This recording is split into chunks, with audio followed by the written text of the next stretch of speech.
Assalamu alaikum. Good afternoon, everyone. I want to continue with my discussion on the event of New Zealand terrorist attack. If you can remember, the last time I was making a point of that is drawing parables from what happened to Israelites at the days of Pharaoh. That whenever innocent souls are attacked by any aggressive people, that means that they considered that particular place to their victims, or at least to the ideology of the victims. The same thing that happened to Pharaoh in Egypt when he accelerated his attacks on the Israelites. And as we said earlier, that Pharaoh too had to use media attack before physical attack on the Israelites. Holy Quran narrated to us how Pharaoh employed effectively and efficiently the instrument of media against the children of Israel in Egypt before launching a physical attack. Part of the passages of the Holy Book that narrated this event is in the chapter Surah Ghafir. وَهَذَا الْمَتِ اللَّهِ سِدْ أَعُوذُ بِاللَّهِ مِنَ الشَّيْطَانِ الرَّجِيمِ وَقَالَ فِرْعَوْنُ ذَرُونِي أَقْتُلْ مُوسَى وَلْيَدْعُ رَبَّهُ إِنِّي أَخَافُ أَنْ يُبَدِّلَ دِينَكُمْ وَأَنْ يُظْهِرَ فِي الْأَرْضِ الْفَسَادَ. The Almighty Allah said Pharaoh issued this public call, that is, he issued a call to the entire people of his empire that let me kill Moses. He said, for him to ask for the conscience of the Egyptians to allow him to kill Moses.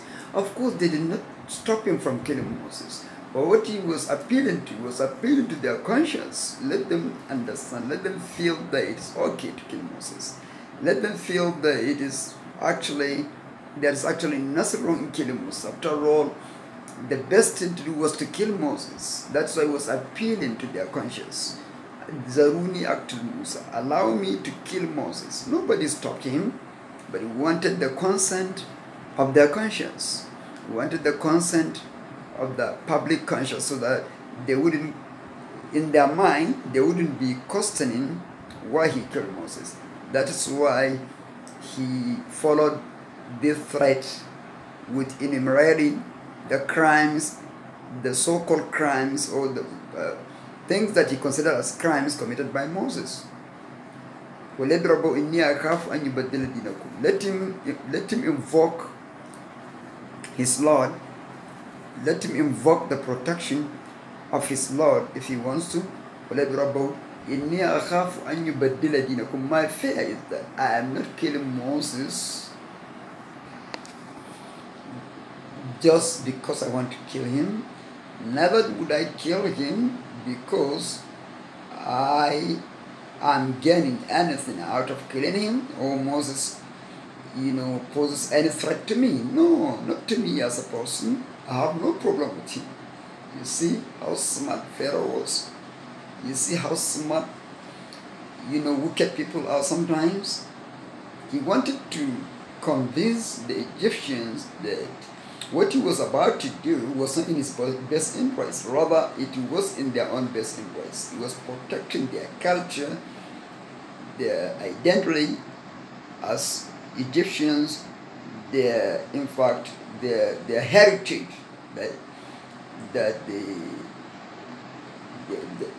their heritage from their forebears. I'm afraid that he might change your creed, he might change your religion, he might convert you from your own religion that you inherited from your forebears to an alien religion.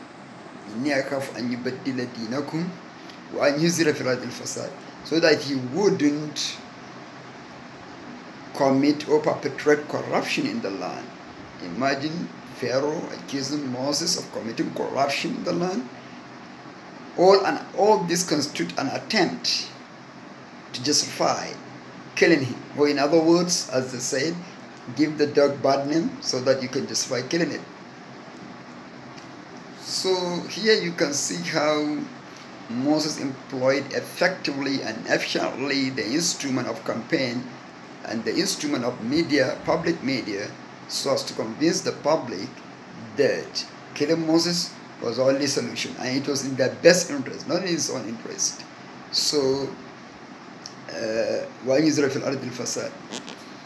So that is why you can see there is virtually nothing new in the history of humanity at all. Humanity keeps repeating itself in the history. The same Pharaoh, that accelerated attacks on the children of Israel is the same Pharaoh today accelerating attacks on the innocent Muslims everywhere in the world. So you can see the similarity. In fact, you can see how clear the identity is. It is only, and these people represent those defenseless children of Israelites, children of Israel, who are under, who are dominated by Pharaoh. Anyway, that is not the issue. The issue is that whenever an unmerited persecution is committed against a particular people, those people are bound to take over the place where they have been attacked. That is the point. That is why, and not by force, not by coercion, but by conviction, as I said the other day. By conviction, the whole world will come to know that these innocent souls that were killed, what they practice is good, what they practice is right. After all, it is true. Otherwise, why the attacks? Why were they not just allowed to exercise their freedom of religion? If it were not true, why was there no attack on the Buddhists, on the Hindus, on other people of other creeds apart from Islam? Why only Muslims? So that is the point. As I said earlier, the same sin repeated itself in another scenario. That is, the same scenario repeated itself in another environment, that is in Yemen, when the then monarch, who happened to be an unbeliever, an idol worshipper, as I said earlier, if you can remember, that summoned his magician, his chief sorcerer, chief magician. And in fact, some said it is this chief magician that wanted the audience of the monarch and told him that now I am old, so I want you to get me a young man that I'll train him in the art of sorcery and magic, so that after my departure I will take over. I'll continue serving the same purpose I'm serving right now.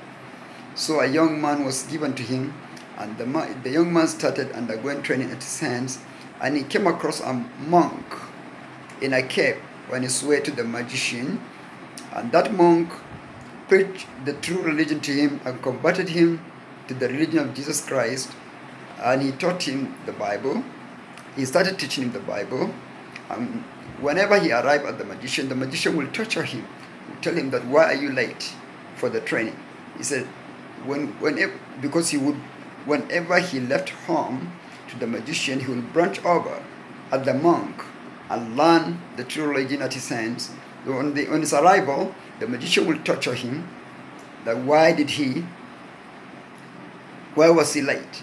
Whenever he went home, his parents would also beat him and ask him and demanded why. They will demand why was he late. So he complained to his teacher, that is the monk. The monk told him that whenever the magician asks you why are you late, tell him that it's your parents that withheld you. And whenever your parents ask you why are you late, tell them that it is the magician that withheld you, so that you will spare yourself this punishment. And one day he told him that now you have been elevated to a position where the Almighty will use you as an instrument to spread His true religion here in this land, that's in the entire empire. So he told him that whenever you are caught by the king, please don't point at me. And the young man went about healing people, healing lepers, restoring the sight of blind men, as is common with Jesus Christ.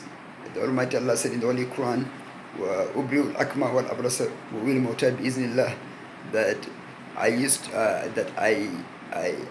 heal those born blind, and also the lepers, and I raise back to life those that are dead. All this by the leave of the Almighty Allah. And he too used to, that young man started healing people. So there was a nephew, or rather a cousin brother of the king, who was blind. So he demanded the services of the young man. The young man should heal him. The young man, through magic, he said, no, I'm not a magician. I will only heal you if you are ready to convert to the true religion. He said, well, if you heal me, I promise you I will convert. He healed him, he restored his sight, and he converted. So he told him that, please, whenever you are discovered as a true believer, if you are tortured, don't point at me. So the king saw him. He said, how did you regain your sight?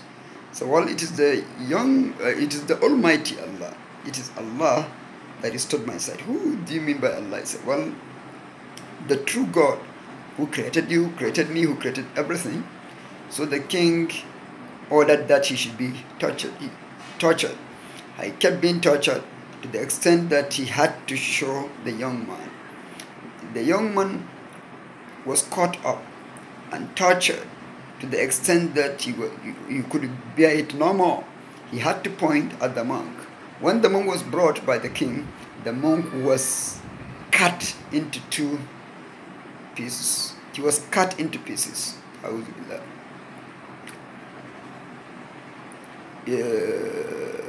And that is how he was killed. So then the young man, as well as the cousin of the king, were in prison and being tortured so as to live their true religion. And I think I have to stop here with the time factor. When I come back, I'll continue exactly where I stopped. For now, wa sallallahu wa sallam wa baraka ala sayyidina Muhammad wa ala alihi wa sahbihi wa sallam.